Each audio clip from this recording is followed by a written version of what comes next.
Imagine um banco que no papel ele é super rico, mas na verdade ele está quebrado.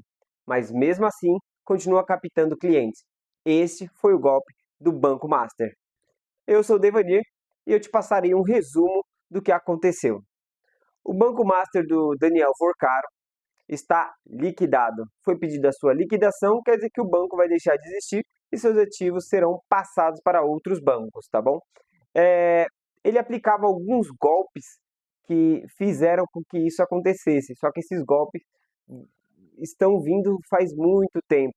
Só que agora eles foram descobertos com uma investigação mais profunda, tá? Então aqui eu falarei desses golpes.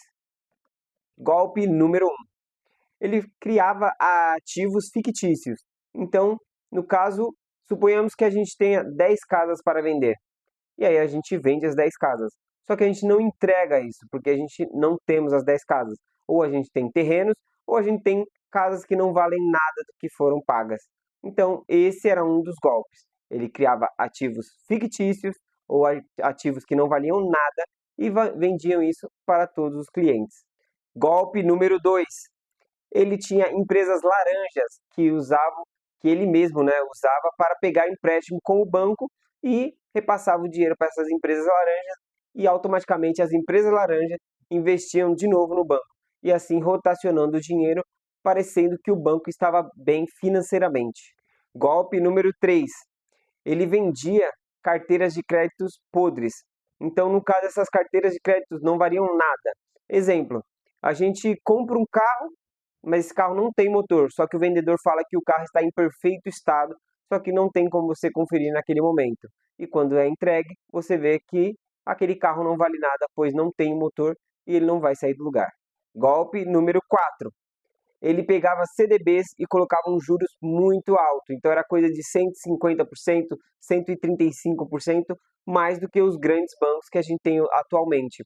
Com isso, ele captava muito cliente, porém ele não conseguia fazer esse retorno e fazia tipo uma pirâmide. Então, quanto mais clientes entravam e investiam no CDB dele, mais ele conseguia ter dinheiro para pagar as primeiras pessoas que investiram no CDB e assim dando o retorno que as pessoas esperavam.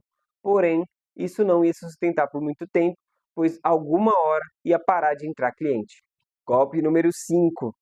Ele usava o FGC, o Fundo Garantidor de Crédito, para conseguir vender esses CDBs, né? Então, assim, os CDBs não valiam nada, ele falava que o Fundo Garantidor cobriria até 250 mil por CPF, e assim passando mais credibilidade para os clientes que pegavam os CDBs e assinavam.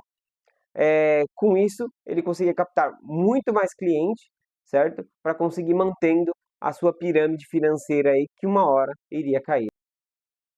Então, todos esses golpes foram descobertos graças à investigação da Polícia Federal, onde ela fez uma investigação muito pesada em cima do Banco Master, porque ele estava fora da curva, né, perto de qualquer outro banco, oferecendo muitas taxas altas nos CDBs e captando muito cliente que não deveria, porque o banco não estava valendo mais nada.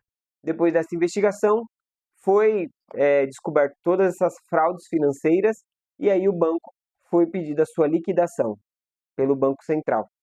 Atualmente, o rombo é de bilhões, então ele é maior que o INSS, ele é maior que o mensalão, petrolão, tudo junto. Então, com essa fraude financeira que o Banco Master aplicou, ele conseguiu captar bilhões de reais. Só do Daniel Forcaro foram presos 5,7 bilhões de reais. Então, este valor está apreendido pela Polícia Federal, então vai ficar congelado até que as investigações terminem. Quem se prejudica com esses golpes? Então, todo mundo que foi investidor, né, no CDBs saiu prejudicado porque o FGC só vai cobrir 250 mil. Então, teve um estado aí, não sei se foi o Rio de Janeiro, que pegou a aposentadoria dos prestadores, colocou dentro do Banco Master, querendo, né, esse 150% de retorno, e infelizmente, como era um golpe, eles não vão ter esse dinheiro. Então, por CPF, eles vão conseguir resgatar 250 mil, se tudo der certo, tá? Dependendo da forma que foi investido, se foi investido para cada funcionário, para cada pessoa, porque se foi um único CPF que fez esse investimento, eles não vão ter esse retorno. O FGV também vai sofrer com isso, porque quando ele tiver que devolver, né, até 250 mil para cada CPF, dependendo da quantidade de pessoas, ele terá um rombo enorme. E o setor financeiro sofre, porque após esse golpe, os outros bancos serão atingidos, porque eles estarão sofrendo meio que uma suspeita. Todo mundo vai ficar suspeito em investir em um CDB de outro banco. Ele não saberá se é verdade, se dará certo, ou se vai ter aquele retorno mesmo, se o banco um dia vai sumir com aquele dinheiro, se os fundos são realmente de verdade, né, são válidos. Esse golpe só continuou durando por tanto tempo porque o Daniel Porcaro, ele é uma pessoa muito influente, ele anda no meio das pessoas mais influentes que tem no Brasil. Então ele conseguia falar com políticos, conseguia falar com ministros, conseguia falar com grandes investidores. Então, quando um grande investidor via o Daniel Porcaro almoçando com um ministro, com um deputado, com um senador, ele achava que aqueles fundos eram reais, que o banco estava em perfeitas ordens. Por quê? Porque o Daniel Porcaro andava com essas pessoas muito poderosas do Brasil. Então, quando um grande investidor via, ele pegava um fundo, investia no CDB, e com isso, outras pessoas que viam esse grande investidor investindo, também investiam junto. Então, assim, o Daniel Porcaro conseguia captar muitas pessoas e muito dinheiro, porque esse tipo de pessoa não investe pouco, né? Investe na casa dos milhões, tá? Então, por isso que esse golpe, né, durou por tanto tempo. Então é isso, galera. Esse foi o resumão. Se vocês gostaram, não esqueça de comentar, curtir e compartilhar esse vídeo e fique esperto para a próxima. E dia 22 teremos um protesto na frente do Banco Master por conta dessa roubalheira, que é maior que Petrolão, INSS e Mensalão, todos juntos, tá bom? É isso, o futuro é glorioso e até a próxima.